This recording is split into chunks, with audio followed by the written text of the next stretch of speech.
নমস্কাৰ আজি 10 জুলাই ৰাষ্ট্ৰীয় মীন পালক দিৱস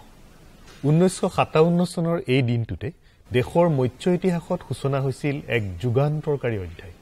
প্ৰখ্যাত মীন বিজ্ঞানী ডক্টৰ হীৰালাল চৌধুৰীয়ে সহযোগী বিজ্ঞানী ডক্টৰ কেএইচ আলীকুনহিৰ সহযোগত উৰিষ্যাৰ আঙ্গুল মীন পামত এক বিৰামহীন গৱেষণাৰ অন্তত সফলতাৰে সম্পন্ন কৰিছিল মাছৰ আবিষ্ট প্ৰজনন এই কৌশলত তেখেতে মাছৰ মস্তিষ্কৰ তলিভাগৰ পৰা সংগ্ৰহ কৰা পিটুইটাৰী গ্ৰন্থিৰ পৰখ প্ৰস্তুত কৰি তাক এক নিৰ্দিষ্ট হিজাপত বেজিৰে মাছৰ দেহত অন্তক্ষেপণ কৰি এই প্ৰজনন সম্ভৱ কৰিছিল প্ৰথমতে লাচিম ভাঙুন মাছত আৰু পৰৱৰ্তী সময়ত ভাৰতীয় আৰু বিদেশী মূলৰ প্ৰায়বোৰ কাৰ্বজাতীয় মাছতে এই আবিষ্ট প্ৰজনন সম্ভৱ হৈছিল আবিষ্ট প্ৰজননৰ সফলতাই দেশৰ মীন খণ্ডক বাৰুকৈয়ে সমৃদ্ধিশালী কৰিলে আৰু পৰৱৰ্তী সময়ত 2001 চনত কেন্দ্ৰীয় চৰকাৰে 10 জুলাই তাৰিখটি ৰাষ্ট্ৰীয় মীন পালক দিৱস হিচাপে ঘোষণা কৰে এনে প্ৰসংগত ৰাষ্ট্ৰীয় মীন পালক দিৱস মীন খণ্ডৰ শেহতীয়া অগ্ৰগতি আৰু আনুষংগিক কিছু কথা আলোচনা কৰাৰ বাবে আমি আজি আমন্ত্ৰণ কৰি আনিছো কেন্দ্ৰীয় অন্তৰ্দেশীয় মীন ক্ষেত্ৰ গৱেষণা প্ৰতিষ্ঠানৰ উত্তৰ পূব শাখাৰ প্ৰধান বিজ্ঞানী ডক্টৰ বীৰেন্দ্ৰ কুমাৰ ভট্টাচাৰ্য ডাঙৰীয়া এয়া ডক্টৰ ভট্টাচাৰ্য নমস্কাৰ ভট্টাচাৰ্য ডাঙৰীয়া পুনতে আপোনাক লগতে আমাৰ সমূহ শ্ৰোতাদৰ্শক আৰু মীন খণ্ডৰ লগত জড়িত সংশ্লিষ্ট সকলোকে আজি ৰাষ্ট্ৰীয় মীন পালক দিৱসৰ এই শুভ দিনটি শুভ মুহূৰ্তত আমাৰ অলেখ শুভেচ্ছা আৰু অযুত শুভকামনা জ্ঞাপন কৰিছো ভট্টাচাৰ্য ডাঙৰীয়া প্ৰথমতে অকমান ব্যক্তিগত আপুনি যিটো প্ৰতিষ্ঠানত কৰ্মৰত কেন্দ্ৰীয় অন্তৰ্দেশীয় মীন ক্ষেত্ৰ গৱেষণা প্ৰতিষ্ঠান সেই একেটা প্ৰতিষ্ঠানতে কৰ্মৰত আছিল ডক্টৰ হীৰালাল চৌধুৰী আৰু ডক্টৰ কেএইচ আলীকুনহি গতিকে তাৰ এটা অনুভৱৰ নিশ্চিতভাৱে ৰেঙনি আপোনাৰ লগত সংপৃক্ত হৈ থাকিব সেই কথাটো আপুনি আজি কেনে ধৰণে আপোনাৰ অনুভৱটো ব্যক্ত কৰিব বিচাৰিব হয় আজিৰ তাৰিখত আমি যেতিয়া মীন ক্ষেত্ৰৰ আমাৰ যেটো তাৰ অগ্ৰগতিটো দেখা পাওঁ এই দেখা পোৱাৰ আৰৰ মীন পালনৰ অগ্ৰগতিৰ আৰৰ মূল যিজন চালিকা শক্তি ডক্টৰ হীৰালাল চৌধুৰী আৰু তেখেতক গোটেই সুবিধাখিনি কৰি দিয়া ডক্টৰ কেএইচ আলীকুনহি দেৱৰ এই দুয়োজন ব্যক্তি আমাৰ আপোনালোকৰ প্ৰতিষ্ঠানৰ বিজ্ঞানী আছিল আৰু আপুনিও সেই প্ৰতিষ্ঠানৰ বিজ্ঞানী হিচাপে সঁচাই মনত খুব আনন্দ অনুভৱ কৰো আৰু গৰ্ব অনুভৱ কৰিছো আৰু নিশ্চিতভাৱে আপোনালোকৰ দায়বদ্ধতা থাকিব যে সেই যাত্ৰাক যাতে নিৰবিচ্ছিন্নভাৱে আপোনালোকে আগুৱাই লৈ যাব পাৰে ভট্টাচাৰ্য ডাঙৰীয়া চাওক মই ইতিমধ্যে কৈছো যে বিৰামহীন প্ৰচেষ্টাৰ অন্তত এইটো সম্ভৱ হৈছিল এই প্ৰেক্ষাপটটো কেনেকে আৰম্ভ কৰিছিল কেনেকে সম্ভৱ হ'ল আমাৰো জানিব মন যায় অকমান ক'ব নেকি হয় চাওক মাছৰ যিটো মানে মাছবিলাকে আমাৰ ডাঙৰ জাতৰ মাছ ৰৌ ভকুৱা আদি মাছ বা আমাৰ ডাঙৰ যিবিলাক আমাৰ যেনেকে আছে আৰি আদি মাছ পুখুৰীত কণী নাপাৰে তেওঁলোকে অলপ বুৱতী পানী পালে কৰে এইটোৰ ওপৰত যেনেকে আপুনি কোৱাৰ নিচিনা এটা নিৰলস প্ৰচেষ্টা ব্ৰাজিলত এজনে এই কৰি পালে যে এইটো পিটুইটাৰীয়ে গোটেইখিনি কণ্ট্ৰল কৰে ব্ৰাজিলত হয় ব্ৰাজিলৰ এজনে কৰিলে যে পিটুইটাৰীটো মাছতো কৰে আচলতে মানুহৰো এনেকুৱা একেটা বস্তু মানে এইটোৰ পৰা হিটো তাৰ পৰা আহি পেলাই আপোনাৰ যিটো সেই গ্ৰন্থিটো মাছৰ বা মানুহৰ দেহতে আছে হয় গতিকে সেইখিনি কৰি কেৱল এই যিখিনি পিটুইটাৰী গ্ৰন্থ আপুনি কোৱাৰ নিচিনা সেইটো তাৰ পৰা মানে ৰসটো উলিয়াই সেইখিনি তেতিয়াতো আৰু আজিকালি নিচিনা খুব ভাল চেণ্ট্ৰিফিউজ নাছিল যে তাক ক্লিয়াৰ কৰিব পৰা গতিকে অলপ একেবাৰে ক্ৰুড ফৰ্মত আৰু সেইখিনি তাৰ ৰসটো উলিয়াই সেইখিনি ইনজেকশ্যন দিওঁতে বহুত মানে পৰীক্ষা নিৰীক্ষা কৰিব লগা এইখিনি দি চালো হ'ল নহ'ল এইখিনি দি চালো এনেকুৱা কৰি একদম অতি সীমিত সামৰ্থ্যৰে কৰি গৈ পেলাই আজিৰ দিনটোত 1957 চনত আপুনি কোৱাৰ নিচিনা আমাৰ যিটো লাচিম ভাঙন মাছ কিৰিনাছ ৰেবা তাতে ইনজেকশ্যন দি আমাৰ ইয়াতে এইটো মানে সফলতাৰে ডাঙৰ সেই দিনত যিটো চাওঁ কিন্তু এটা কথা লগতে আহিব যে তাৰ আগতে মীন পালকসকলে পোনা ক'ৰ পৰা পাইছিল বা পোনা আহৰণৰ যিটো উৎস তাৰ কিমান নিৰ্ভৰযোগ্যতা আছিল বা মানদণ্ডৰ পোনাৰ গুণগত মানদণ্ডৰ নিশ্চয়তা কেনে আছিল এই কথাটোতো আমাৰ জানিব মন যায় হয় আমাৰ প্ৰতিষ্ঠান 1947 চনত কলিকতাত আৰম্ভ হৈছিল তাৰ আগতে আপুনি জানে যে বংগৰ দুৰ্ভিক্ষ হৈছিল তাৰ পিছতে এইটো আৰম্ভ হোৱা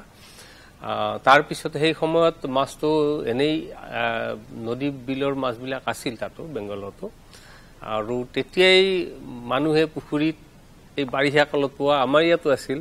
দাঁড়িৰ পৰা ডাঙৰ মাছৰ পোৱালি পালে পুখুৰীত এৰি দিয়ে তাৰমানে পোনাহৰ নিশ্চয়তা নাছিল আৰু কেতিয়াবা পাবও পাৰে কেতিয়াবা নাপাবও পাৰে তাৰপিছতে আমাৰ প্ৰতিষ্ঠানৰে এজন ভূতপূৰ্ব স্বনামধন্য এজন নিৰ্দেশক আছিলে ডক্টৰ ভিজি সিংৰান বিষ্ণুগোপাল জিংৰান তেখেতে এটা ফিছচিট চিণ্ডিকেট তাৰ বাৰেকপুৰৰে এজন ডক্টৰ পি কে বেনাৰ্জী তেখেতক লগত লৈ তেখেতক মানে সহায় কৰিলে এইটো আৰম্ভ কৰা হুগলী জিলাত আমি ছাত্ৰ অৱস্থাত চাব গৈছিলোঁ এইটো হুগলীত তাতে বেছিকেলি মূলতঃ গংগা নদীৰ পৰা বিভিন্ন ঠাইত মাছৰ পোনা আহৰণ কৰি আনি পেলাই হুগলীত দি তাতে মানে সৰু নাৰ্চাৰী পণ্ডত সৰু পুখুৰী ডাঙৰ কৰি সেইটো ছাপ্লাই দি সেনেকৈ আৰম্ভ কৰিছিল কিন্তু আপুনি কোৱাৰ নিচিনা সেইটো পোনাৰ কোনো ধৰণৰ বিশেষকৈ সংখ্যাগত বিদিশৰ পৰা কোনো ধৰণৰ সমস্যা আছিল যে ক'ৰ পৰা সংগ্ৰহ কৰিব বা সংগ্ৰহ কৰিলেও তেওঁ নিৰ্দিষ্ট হিচাপত পায় নে নাপায় কিমানখিনি পায় মানদণ্ডৰ নিশ্চয়তা যথেষ্ট আছিল নহয় এইটো আছিল আৰু তাৰ লগতে সৰু সৰু বেলেগ জাতীয় মাছো যেনেকৈ আমাৰ বাত মাছ এইবিলাকৰ সংখ্যা বেছি সেইবিলাকো মিহলি হৈ আছিল গতিকে এই মানে ধৰক ডক্টৰ হীৰালাল চৌধুৰীৰ সফলতাই নিশ্চিতভাৱে এটা নতুন গতি প্ৰদান কৰিলে দেশৰ মীন নিশ্চয়কৈ নিঃসন্দেহে কিন্তু এইখিনিতে আন এটা প্ৰশ্ন আহিব যে এই গোটেই কথাটো কিন্তু পোনা উৎপাদনৰ লগত জড়িত যিটো আবিষ্ট প্ৰজনন বা হীৰালাল চৌধুৰীৰ সফলতাটো সেই প্ৰসংগত আজিৰ তাৰিখত আন এটা বহু চৰ্চিত বিষয় হ'ল যে গুণগত মানৰ মীন পোনাৰ উপলব্ধতা গতিকে এই ক্ষেত্ৰত আপুনি কি কয় যে মানে পোনা কেনেধৰণৰ হ'ব লাগে গুণগত মানদণ্ডৰ পোনা কি ধৰণে আমি বুজিব পাৰিম বা আমাৰ কৰণীয় কি থাকিব হয় প্ৰথম অৱস্থাত আমি যেনেকৈ আমি আলোচনা কৰাৰ নিচিনা প্ৰথম অৱস্থাত মাছৰ পোৱালি পাব নাছিল পোনা সেই সময়ত আমাৰ আছিলে যে প্ৰডাকশ্যন উৎপাদনটো বঢ়াব লাগে এতিয়া আমি এনেকুৱা এটা পৰ্যায়ত উপনীত হৈছোঁ যে সৰু সৰু সৰু ডাঙৰ বিভিন্ন ধৰণৰ আমাৰ মীন পোনা পাম আছে বা এইবিলাকত বিভিন্ন ধৰণৰ চিন্থেটিক হৰমনো আজিকালি ওলাইছে যে পিটুটাৰী ৰস উলিয়াই কৰিব নালাগে আজিকালি বটলত তাত এইবিলাক অভাৱ প্ৰিম অভাৱ পেলে একদম পিউৰ LHRH বুলি হৰমনটোৱে আজিকালি উলিয়াই দিলে এইটো চিন্থেটাইজ কৰা সেইটো সহজ হৈ গৈছে তাত ড'জ পৰ্যন্ত লেখা থাকে গতিকে আমাৰ বিশেষকৈ যিবিলাক আছে যিবিলাক আমাৰ ৰৌ ভকুৱা মিৰ্গা আদি আমাৰ ভাৰতীয় মাল বা বিদেশী মূলৰ মাছবিলাকৰ প্ৰজনন সহজ হৈছে কিন্তু এতিয়া আমাৰ গুণগত মানৰ পোৱালিৰ পোনাৰ আৱশ্যকতাটো বেছি প্ৰাসংগিক হৈ পৰিছে মানে এই সৰলীকৃতকৰণটোৱে মানে বহুত অসাধু মীন পোনা উৎপাদকক আন ধৰণে আগবাঢ়ি যোৱাত সহায় কৰিছে এই কাৰণে কৈছো যে আমাৰ শ্ৰোতাদৰ্শক মীন পালকসকলক আজিৰ এই শুভ দিনটিত আমি অন্তত এটা কথা জনাই দিব বিচাৰো যে পোনা যেন তেওঁলোকে নিৰ্ভৰযোগ্য স্থল আৰু উৎসৰ পৰা সংগ্ৰহ কৰে আৰু পোনাখিনি যে অতি নিশ্চিতকৈ গুণগত মানদণ্ডৰ হয় কাৰণ আশানুৰূপ মীন উৎপাদনৰ প্ৰাথমিক পূৰ্ব চৰ্তই হ'ল গুণগত মানৰ মীন পোনা হয় আজিকালি এনেকুৱা ধৰণৰ মই কৈছো যে এইবিলাক যিবিলাক বিশুদ্ধ হৰমন এইবিলাক দিলে মাছৰ পেটত কণী থাকিলে ই বাহিৰ কৰি দিব ৰিলিজিং হৰমন থাকি যেতিয়া গতিকে তাৰ ফলত যিমান পৰিমাণৰ পিটুটাৰীটো ক্ৰুড আছিল একেবাৰে যিখিনি মাছ একেবাৰে তাৰ মানে ভাল ভৰপক অৱস্থাত আছে কণী বা সেইখিনি মাছে পোৱালি মানে কণী এৰি দিছিল এতিয়া বাকীবিলাকো কৰিব পৰা হৈছে গতিকে এইখিনি অলপ সাৱধান হোৱা উচিত দুটাই মীন পালক পোনা উৎপাদনকাৰীসকলো যে যাতে এটা নিৰ্দিষ্ট ডাঙৰ হোৱাৰ পিছতহে আমাৰ চবে জানে খেতিৰ লগত আমাৰ সকলোৱে জড়িত যে জানে যে ভাল যদি মাক দেউতাক যদি ভাল হয় তাৰহে ল'ৰা ছোৱালী ভাল হ'ব এইটো আছে যে মাছকেইটা যদি স্বাস্থ্য ভাল হয় পৰিণত চাইজৰ হয় যে 1 কেজিৰ সৰু যদি ৰৌ মাছ তাত ইয়াৰ কণী হ'ব পাৰে পুৰত সেইটো যদি দিয়া হয় তাৰ নিশ্চিতভাৱে তাৰ পোৱালিওটো ভাল নহ'ব তাতোকৈ ডাঙৰ এটা হৈছে যে একেখিনি মাছে যিখিনি মাছ এজন মীন হেটচৰি সেইখিনিতে তাকে ডাঙৰ কৰি পেলাই আকৌ কৰোঁতে মানে আপোনালোকৰ ক্ষেত্ৰতে সগোত্ৰীয় প্ৰজনন আৰু বৰ্ণসংকৰ প্ৰজনন দুইটাই সুবিধাজনক এই দুইটাই মানে মাছৰ উৎপাদন আশানুৰূপ নহয় তাৰ উপৰিও তাৰ মাছৰ যিটো ৰোগ প্ৰতিৰোধ ক্ষমতা সেইটো অনেক সময়ত কমি যায় এই সগোত্ৰীয় মাছৰ প্ৰজনন হলে গতিকে আপোনাৰ কথা উদ্ধৃতি দি মই পোনা উৎপাদকসকলকো এইটো অনুৰোধ কৰিম তেওঁলোকে যাতে কোনো কাৰণতে সগোত্ৰীয় প্ৰজনন বৰ্ণসংকৰ প্ৰজনন আৰু উপৈনত মাছক এই ধৰণৰ বেজি প্ৰয়োগ কৰি যাতে পোনা উৎপাদনৰ ব্যৱস্থা নকৰে যে সামগ্ৰিকভাৱে মীনখণ্ডক ক্ষতি কৰিব ভট্টাচাৰ্য ডাঙৰীয়া আপুনি ইতিমধ্যে আপুনি এইখিনি কথা ক'লে তাত এটা কথা ক'লে যে আজিকালি কিছুমান কৃত্ৰিম হৰম'নেল বেজি আহিছে যিবোৰৰ জৰিয়তে খুব সহজতে পোনা উৎপাদন কৰিব পাৰি তাৰমানে সেই যিটো আবিষ্ট প্ৰজনন কৌশল ডক্টৰ হীৰালাল চৌধুৰীয়ে আৰম্ভ কৰিছিল মানে সম্পন্ন কৰিছিল সেই একেধৰণে পোনা উৎপাদন হয়নে এতিয়া তাত যথেষ্ট সংবৰ্ধন বা পৰিমাৰ্জন হৈছে আজিৰ তাৰিখত তাতকে বহুত সংবৰ্ধন হৈছে আগতে কৰিব লগা এইটো আমাৰ শ্ৰম কৰি উলিয়াব লগা এইটো নাই হৰম'নটো সিন্থেটিক পায় আৰু তাৰ উপৰিও সিন্থেটিক মানে কৃত্ৰিম মানে পিটুইটাৰী গ্ৰন্থি আৰু সংগ্ৰহ কৰিব নালাগে পিটুইটাৰী গ্ৰন্থি সংগ্ৰহ কৰিব নালাগে এতিয়াও কিছুমানে কৰে হাওৰাতে সমগ্ৰ কৰি কৰে সেইটো কিন্তু বেছিভাগে আজিকালি এইটো যিটো সংশ্লেষক কৰা যিটো বটলত আহে সৰু সৰু সেইটোৱে বেছিভাগে ব্যৱহাৰ কৰে সেইটোৰ ফলত মূল ভিত্তিটো একে হৰম'নটো কেৱল সেই সময়ত ডক্টৰ হীৰালাল চৌধুৰীয়ে অত্যন্ত কষ্ট কৰি এইটো আৱিষ্কাৰ কৰিছিল যে মস্তিষ্কৰ তলিভাগৰ পিটুইটাৰী সংগ্ৰহ কৰি তেওঁ প্ৰজনন কৰিছিল এতিয়া সেই পিটুইটাৰীৰ বদলি কৃত্ৰিমভাৱে কিছু সংশ্লেষক এতিয়া পিটুইটাৰী যিটো আছে তাত বহুত ধৰণৰ হৰম'ন থাকে গোটেইখিনি ক্ৰুড আছিল সেইকাৰণে ডোচেজটো বেছি লাগিছিল বেছি দিওঁতে অলপ ষ্ট্ৰেছ পৰে তাত আকৌ ভেৰিবিলাক দিছিলো এটা দি কোৱান্টিটি এতিয়া যিটো কোৱান্টিটি আছে অকমান 0.2 ml 0.3 ml ইনজেকচনটো দিলেই হয় আৰু সেইখিনি একেবাৰে যেহেতু সংশ্লিষ্ট ই ডাইৰেক্ট আৰু সিধা গৈ পেলাই ই মানে গনেডত আৰু হি কাম কৰা আৰম্ভ কৰে ক্ৰিয়াকলাপ তাৰ লগতে আজিকালি যেনেকে এতিয়া যিখিনি পৈণত মাছখিনিৰ মানে প্ৰজনন কৰিব লগা মাছখিনিৰ তাৰ যিখিনি কেনেকে ডাঙৰ কৰিব লাগে ভালকে ৰাখিব লাগে কিমান সেইখিনিৰ ওপৰতো বহুত কাম হৈছে গতিকে সেইখিনি ভালকে যদি কেয়াৰ লয় তাৰ মাছৰ পোনাৰ গুণগত ৰূপ বহুত বেছি ভাল হ'ব আৰু এতিয়া নতুন নতুন মাছৰো ওপৰতো বিজ্ঞানীসকলে পৰীক্ষা নিৰীক্ষা কৰি তাৰ প্ৰজননৰ কথাটোৱে মোৰো জানিব মন যায় যে ধৰক হীৰালাল চৌধুৰীয়ে ডক্টৰ হীৰালাল চৌধুৰীয়ে যিখিনি সময়ত কাম কৰিছিল সেইখিনি সময়ত কেৱল কাৰ্বজাতীয় মাছৰ প্ৰজননৰ কথা চিন্তা কৰা হৈছিল কিন্তু আজি মানুহে মাগুৰ মাছৰ পোনা কুচিয়া মাছৰ পোনা শিঙি মাছৰ পোনা পাভ মাছৰ পোনা এইবোৰ বিচাৰে কাৰণ এইবোৰ আজি পালন প্ৰযুক্তি আপোনালোকে উদ্ভাৱন কৰিছে গতিকে মই যিটো জানিব বিচাৰিম এই সকল মাছৰ পোনা উৎপাদনৰ কৌশলো সেই একেই নে তাৰ পৰৱৰ্তী সময়ত এই কৌশলবোৰ আন বিজ্ঞানীয়ে উদ্ভাৱন কৰিছে বেলেগ বেলেগ বিজ্ঞানীয়ে কৰিছে যে বিজ্ঞানটো এটা ক্ৰমাগত আপুনি কোৱাৰ নিচিনা এটা অবিৰত যাত্ৰা এটাই অকণমান ঠেলি দিলে আকৌ তাৰপিছত আকৌ অলপমান তাৰ ডাইৰেকশ্যন বদলাই দিলে সময়ৰ আপুনি কোৱাৰ নিচিনা সময়ৰ ৰিকুৱাৰমেণ্ট বেছি বেলেগ হৈ গৈছে এতিয়া নতুন মাছ মানুহে বিচৰা হৈছে এইটো মাছৰ চাহিদা আৰু তাৰ হেৰিলৈয়ে মূল্য নিৰ্ভৰ কৰে যেনেকে পাভ মাছৰ মূল্য বৰ্তমান যথেষ্টখিনি বেছি গতিকে তাৰ মানুহে পালন কৰিবও খোজে পালন পদ্ধতিও ওলাইছে গতিকে তাৰ পোৱালি উলিওৱাৰো হেৰি হৈছে তাত যেনেকে ইনজেকশ্যনৰ পদ্ধতিটো অলপমান বেলেগ যেনে পাভ মাছত হ'লে ইয়াত কাপোৰ মাছৰ তাৰ পিঠি দুখৰতে ইণ্টাৰমাছুলাৰ দিলে হৈছিলে পাভ মাছত পাৰিলে ইণ্টাৰপেৰিটনিয়াম তাৰমানে পেটৰ এইখিনিত আমাৰ যেনেকে ইনচুলিন দিয়ে ঠিক একে চিষ্টেম পেৰিটনিয়ামটো ঠিক ছালৰ ঠিক এই তলতে ইনজেকশ্যনটো দিয়ে সেনেধৰণৰ বেলেগ বেলেগ আছে এতিয়া মাগুৰৰ যেনেকে মানে মতা মাছটো তাৰ পেটটো কাটি পেলাই টেষ্টিছটো বাহিৰ কৰিব লাগে দি পেলাই বাহিৰতে মিক্স কৰিব লাগে এনেধৰণৰ বেলেগ বেলেগ মানে অকমান জটিল নেকি এই বায়ুচাখী মাছবোৰৰ পুনৰ উৎপাদনটো অকমান জটিল কিছুমানৰ জটিল হয় কিছুমানৰ ইমান নহয় আৰু বিশেষকৈ বায়ুচাখী মাছৰ প্ৰজননতকেও তাৰ যিটো পোৱালিটো যিটো পোনা প্ৰতিপালন একেবাৰে যিটো সৰু অকমান পোনাটো যিটো সেইখিনি প্ৰতিপালনটো অকমান বেছি কিন্তু এই পোনা উৎপাদন কৌশলবোৰ মানে উদ্ভাৱিত হৈছে মানে পোনা উৎপাদনত কোনো অসুবিধা নাই ধৰক এই যিবিলাক কলো আমি কুচিয়া মাগুৰ শিঙি কাৱৈ সকলোখিনি মাছৰ পোনা আজিকালি পোৱা যায় নহয় জানো ডক্টৰ ভট্টাচাৰ্য ডাঙৰীয়া এই যিটো পোনা উৎপাদনৰ কৌশল মূল ভিত্তিটোতো আবিষ্ট প্ৰজনন তাৰ পৰা আমি বিভিন্ন পৰিমাৰ্জন সংবৰ্ধন হৈ আজি এই পৰ্যায়লৈ আহিছো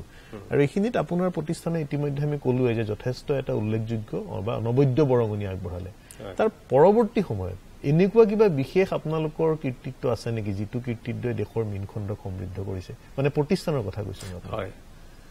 হওক এটা সময়ত আমাৰ কৈছে যে দুটাই আছিল আমাৰ ভাৰতীয় কৃষি গৱেষণা পৰিষদৰ অন্তৰ্গত কেন্দ্ৰীয় অন্তৰ্দেশীয় মীন ক্ষেত্ৰ এইটোৱে গোটেই আমাৰ খাল বিল নদী সকলো সামৰি লৈছিল আৰু এটা আছিল হেৰি আছিল এইটো কেন্দ্ৰীয় এইটো সামুদ্ৰিক মৎস্য কেন্দ্ৰ সেইটো কোচিনত আছিল পিছলৈ যেতিয়া আমাৰ মীন ক্ষেত্ৰৰ প্ৰসাৰ হ'ব ধৰিলে মীন পালনটো হ'ল তেতিয়া মীন পালন নিজেই আগবাঢ়ি গ'ল তেতিয়া মীন পালনৰ যিটো আমাৰ যিটো কটকৰ যিটো আপুনি কোৱাৰ নিচিনা যিটো কেন্দ্ৰ আছিলে পুখুৰী মীন পালন কেন্দ্ৰটো সেইটোকে পিছত কেন্দ্ৰীয় অলৱন পানীৰ মীন পালন প্ৰতিষ্ঠান হিচাপে ভুৱনেশ্বৰত সেইটো তেতিয়া কৌশলাবংগাত এটা নতুন ইনষ্টিটিউটে হ'ল তাৰ পিছৰ পৰা আমাৰো প্ৰতিষ্ঠানটো 1957 চনৰ পৰা আমাক 10 হেক্টৰৰ ওপৰৰ যিবিলাক আছে যেনেকৈ ডাঙৰ ডাঙৰ আমাৰ আগৰ ৰজাদিনীয়া পুখুৰী আছে বিল আছে জলাধাৰ আছে নদী এইখিনি মানে মুক্ত জলাশয়ত আপোনালোকে বেছি কাম কৰে এইটোত কৰিবলৈ আমাক দিয়া হ'ল কিছু পৰিমাণে এৰিখিনিও আছে কিন্তু ইয়াতে বেছি ধৰণৰ কৰা হ'ল ইয়াত কৰোঁতে আমাৰ প্ৰথমতে হেৰি হ'ল যে এইবিলাকতো আছে আমাৰ জলাশয়খিনি আছে কিন্তু উৎপাদন সেই হিচাপে বনা যিমান হিচাপে মানুহক লাগে আৰু নদী বিলৰ এতিয়া মাছ তাতেও কমি গৈছে মাছ পৰিৱেশ সংকুচিত হৈ আহিছে বা কিছু ক্ষেত্ৰত তাৰ মথাউৰি দিয়াৰ ফলত মাছৰ পোনা উৎপাদন তাত নিচেই কমি গৈছে বা আমাৰ চাহিদাও বাঢ়িছে সেইকাৰণে এইবিলাকত বঢ়োৱাৰ কাৰণে যে কিছুমানত বিল তিলত মেটেকা পৰি আগত থকা মোৱা মাছ বা হেৰি মাছ নোহোৱা হৈ গৈছিলে সেইবিলাকৰ এটা ষ্টক নি তাত এৰি দিলে যিটো আমি প্ৰজাতি সংবৰ্ধন বুলি কওঁ সেইটো দিশত কাম হৈছে সেইবিলাকত এবাৰ কৰিলে আৰু যিটো আমাৰ বহমান উৎপাদন ক্ষমতা হৈ যায় বহুত কেইখনত আমাৰ সেনেকুৱা হৈছে নগাঁৱৰ ওচৰত এটা বিল ৰৈছিলে গুৰগুৰীয়া বিল বুলি সেইটো এটা তাৰপিছত মাছৰ সংখ্যাটো বঢ়োৱা বিল নদী বিল তিলিয়ত আমাৰ আছে কি তাত মাছৰ পোৱালিটো এৰি দিলেই হ'ল ৰৌ ভুকুৱা আদি মাছ যি আছে ইভেন চিতল মাছ এতিয়া বজাৰত যি পোৱা যায় বিলবিলাকত চিতলৰ পোলা দিয়ে মানে অসমৰ বিলৰ পানীৰ গুণাগুণ মীন পালনৰ সপক্ষে ইমানেই পৰিমিত যে কেৱল পোনাটো এৰি দিলে ডাঙৰ হৈ যায় তাত তাৰমানে খাদ্য অপৰ্যাপ্ত পৰিমাণে থাকে সেই পোনা এৰি দিয়া এইটো আমি যিটো আছে যে মাছৰ মৎস্য সংখ্যা বৰ্ধন তাৰ কাৰণে ডাঙৰ জাতৰ পোৱালি লাগে সেইখিনি কৰিবৰ কাৰণে আকৌ আবেষ্টনী বিলৰ দাঁতি কাষৰীয়া আবেষ্টনী আৰু সজা সাজি মীন পালনো আৰম্ভ কৰিছে তাতে মাছৰ পোনাটো ডাঙৰ কৰি বিলত এৰি দিলে হয় আৰু সজাত হলে আৰু এই বাৰিষা কালতো এইটো ভাহি থাকে গতিকে তাত পানী বাঢ়িলে সজা ওপৰলৈ যাব কমিলে তললৈ যাব এতিয়া হেৰি নহয় তাৰ পিছতে কিছুমান এই হেৰি কৰা গৈছে যে আমাৰ যিটো আমাৰ জলবায়ু পৰিৱৰ্তন হৈ আছে তাৰ অনুকূল কিছুমান পদ্ধতিৰ যেনেকে এনেকে ইভেন আমাৰ আবেষ্টনীটো এতিয়া আমাৰ মণিপুৰ যেনেকে কৰিছে আমি কৰি আছিলো যে ফুমদিৰ লগতে ঘূৰি থকা জালটো দিছিলে পানী বাঢ়িলে এইটো ওপৰলৈ যায় কমি যাব তাতে কৰা ধৰণৰ সেই এইবিলাক এনেধৰণৰ বহুতখিনি আমাৰ কাম তাত চলি আছে তাৰ লগে লগে বাকী যিটো আমাৰ যিটো নদী বিলত যিটো এৰি দিয়া যিটো আমাৰ কিছুদিন আগতে আমাৰ গংগা তেতিয়া চলি আছে নমাবি গংগাৰ আণ্ডাৰত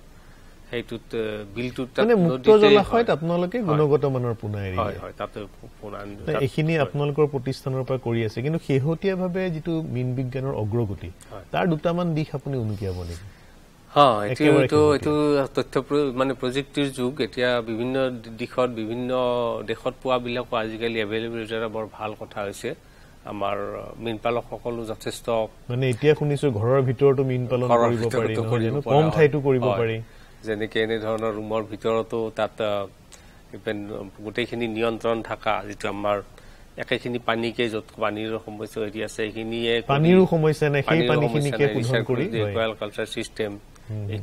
এইটো কৰিব পৰা হৈছে কম ঠাইতে পুনৰ সক্ৰিয় জল সংবৰ্ধন নহয় জানো হয় হয় আৰু এইটো বায়োফ্লক জৈৱ পুঞ্জৰ জৰিয়তে আপোনালোকে কৰিছে এইবিলাকত অকমান তাৰ যদি ভাল টেকনিকেল নলেজটো থাকে আৰু আমাৰ পৰিৱেশৰ আমাৰ চাহিদা থকা মাছৰ উৎপাদন কৰা হয় বা সেই মতে খাদ্যটো মাছৰ খাদ্যটো ঠিকমতে মানে পোৱা হয় মানে আমাৰ যিটো কষ্ট এফেক্টিভ ফিড তেতিয়াহ'লে সেইবিলাকে দিও মানুহ বহুতখিনিয়ে কৰিছে কৰি আহি আছে মানে এই গোটেই কথা বতৰাখিনিৰ লগত মানে খাদ্যৰ কথাটো আহি পৰিছে নহয় জানো কিন্তু এটা কথা আহে পৰি যে আমাৰ অসমত যিখিনি খাদ্য মাছৰ পৰিপূৰক খাদ্য আমি প্ৰয়োগ কৰোঁ যথেষ্ট দামী হৈ যায় মানে যথেষ্ট দাম দি কিনিব লগা হয় গতিকে এনেকুৱা আমাৰ ইয়াত যিখিনি ধৰক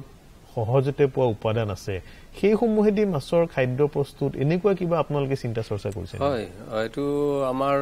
খাদ্যটো এটা মূল এৰি আমাৰ সমস্যা তাইটোৱে আৰু দেখা যায় যে প্ৰায় 60% পৌনিক খৰচ খাদ্যতে গুচি যায় পৌনিক খৰচ তাতেই যায় আমাৰ হেৰি কৰি পেলাই চোৱা গৈছিলে যি প্ৰায় 10 বছৰ আগতে যে আমাৰতো বহুতখিনি তাত আমাৰ যিবিলাক হেৱাল পটল টাইপ নিচিনা পানীত থকা চব যিবিলাক গ্ৰাছ কাৰ্পে খায় ৰৌ মাছেও কিছু কিছু খায় এইবিলাকো মিক্স কৰি দিব পাৰি নেকি এইবিলাকতো প্ৰটিন থাকে প্ৰাণীজাত প্ৰটিন সেইখিনিও মানে 10% প্ৰটিন আমি তাৰ পৰা দি পেলাই ভাল ৰিজাল্ট পোৱা গৈছিলে কাৰণ ফিছ মিলটো আমাৰ ইয়াতে বহুতে পোৱা বহুত দিগদাৰ আৰু দামটো বহুত বেছি মানে তেনেকুৱা এটা দিশৰ প্ৰতিও আমি মানে দৃষ্টি নিক্ষেপ বা আমি কিছু পৰীক্ষা নিৰীক্ষা গৱেষণাৰ সুযোগ আছে নহয় জানো সামগ্ৰিকভাৱে যেহেতু আপুনি এটা কেন্দ্ৰীয় প্ৰতিষ্ঠানত আজি বহু বছৰ ধৰি কাম কৰি আছে আৰু মই যিমান দূৰ জানো যে আপুনিয়ে প্ৰথম উত্তৰ পূৰ্বাঞ্চলৰ ভাৰতীয় কৃষি গৱেষণা সেৱাৰ প্ৰথম বিজ্ঞানী প্ৰথম অসমীয়া বিজ্ঞানী আৰু প্ৰথম উত্তৰ পূৰ্বাঞ্চলৰ সেই বিষয়ত আপুনি সেই পদত যোৱা প্ৰথম বিজ্ঞানী তো মই জানিব বিচাৰিম আপোনাৰ অভিজ্ঞতাৰ পৰা সমগ্ৰ দেশৰ যিটো প্ৰেক্ষাপট তাৰ তুলনাত অসমৰ মীনখণ্ডৰ আপুনি ৰূপৰেখাটো কেনে ধৰণে হলে ভাল হ'ব বুলি ভাবে এইটো এটা অলপ কঠিন প্ৰশ্ন চাওক আমিতো আমাৰ ইয়াতে কিছুমান অন্য ৰাজ্যৰ তুলনাত আমাৰ কিছুমান সমস্যা আছে যেনেকৈ এতিয়া যিটো চাৰিওফালে গৈছে বানপানী ইয়াত ডাঙৰ সমস্যা ঠাণ্ডা দিনত আমাৰ ইয়াতে হেৰিৰ পৰিমাণ কমি যায় উষ্ণতা কমি যায় আৰু আমাৰ মাটি পানী অলপ এচিডিক সেইকেইটা আমাৰ কাৰণে অকণমান প্ৰতিকূল কিন্তু তাৰ পিছতো মই যিটো দেখিছোঁ আজি 1990ৰ পৰা 30 বছৰমান হ'ল আমাৰ মানুহখিনি যথেষ্ট উদ্ভাৱনীমূলক প্ৰচেষ্টা আছে ক'ব লাগিব নিজৰ মানুহ বুলিয়ে কোৱা নাই বাকীবিলাকৰ দেখিছোঁ এই সমস্যাৰ মাজতো আমাৰ মীন ক্ষেত্ৰখনৰ যিটো আমাৰ উত্থান বিশেষকৈ যোৱা বিগত এটা দশকত সেইটো সঁচাই মানে মানি ল'বলগীয়া আৰু অতি আশাব্যঞ্জক তাৰ লগতে আৰু এটা মই দিশো আমি ক'ব লাগিব যে এতিয়া আমাৰ যিটো আমাৰ মীন ক্ষেত্ৰৰ লগত জড়িত আমাৰ যিখিনি কাৰিকৰী কৌশলগত মানুহৰ সংখ্যা যথেষ্ট বাঢ়িছে আমাৰ ৰসামীন সামগ্ৰিকভাৱে অসমৰ মীনখণ্ডৰ অগ্ৰগতি যথেষ্ট আশাব্যঞ্জক আৰু যথেষ্ট অতি উচ্চ শিক্ষিত ব্যক্তি অতি কাৰিকৰীভাৱে সমৃদ্ধ ব্যক্তি মীনখণ্ডলৈ আহিছে মীন বিভাগটোতে আমি এতিয়া গোটেইখিনি কাৰিকৰী অৰ্হতা থকা মীন স্নাতক বিলাক সোমাইছে আৰু বহুতখিনি মীন স্নাতক অনাগত দিনৰ বাবে এটা আশাৰ বতৰা ডক্টৰ ভট্টাচাৰ্য ডাঙৰীয়া আমাৰ হাতত বৰ বেছি সময় নাই শেষত আপোনাৰ পৰা আজিৰ এই শুভ মুহূৰ্তত অসমৰ মীন পালকসকলক উদ্দেশ্যি আৰু অসমৰ মীনখণ্ডৰ লগত জড়িত সংশ্লিষ্ট সকলোকে একেষাৰতে কি ক'ব বিচাৰিব আজিৰ দিনটো আমাৰ কাৰণে এটা যে সন্তোষৰ দিশ যে আমি এটা হয় বাকী দিশৰ নিচিনা বাকীবিলাকত এনেকৈ বোধহয় কৃষক দিৱস নাই আমাৰ মীন পালন দিৱস আছে মীন পালক দিৱস এইটো আমাৰ হেৰি কিন্তু এই দিনটোত আমি আমাৰ আমি এটা পণ লোৱা উচিত যে আমি সকলো লগ লাগি আমি মীন ক্ষেত্ৰটোক আৰু অলপ ওপৰলৈ টানি দিম যে এটা সময়ত যিটো সময়ত আমি আৰম্ভ কৰিছিলোঁ মই মানে মোৰ কৰ্মজীৱন তাতকৈ এতিয়া মীন ক্ষেত্ৰৰ তাৰ যিটো হেৰিটো যিটো তাৰ ইম্প্ৰেশ্যনটো ইমেজটো মীন বিভাগৰ আমাৰ ভাৱমূৰ্তি বহুত ভাল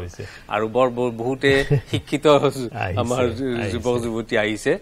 এই ধাৰা অব্যাহত থাকক আমি সকলোৱে মাছ খাবলৈ পাব লাগে তাৰ যোগিতে মানুহে স্বাৱলম্বী হওক আমাৰ আকৌ আগত যেনেকে মাছ পুতি উভৈনদী আমিও ডক্টৰ ভট্টাচাৰ্য ডাঙৰীয়া আশা কৰিম যে আপোনালোক সকলোৱে মানে বিজ্ঞানী গৱেষক বিষয়া কৰ্মচাৰী মীন পালক সকলোৰে প্ৰচেষ্টাত ৰাজ্যৰ মীনখণ্ডই নিশ্চিতভাৱে আৰম্ভ কৰা এই যাত্ৰা এক নিৰবিচ্ছিন্ন জয়যাত্ৰা হিচাপে আগুৱাই যাব আপুনি যথেষ্ট ব্যস্ততাৰ মাজত আহিলে আমাৰ অনুষ্ঠানত অংশগ্ৰহণ কৰিলে আমি আপোনাক ধন্যবাদ জনাইছো আৰু শেষত আমি পুনৰবাৰ আমাৰ সমূহ শ্ৰোতা দৰ্শক লগতে আপোনালোকক আৰু মীনখণ্ডৰ লগত জড়িত সংশ্লিষ্ট সকলোকে আজিৰ এই শুভ দিনটোৰ পুনৰবাৰ শুভকামনা জনালো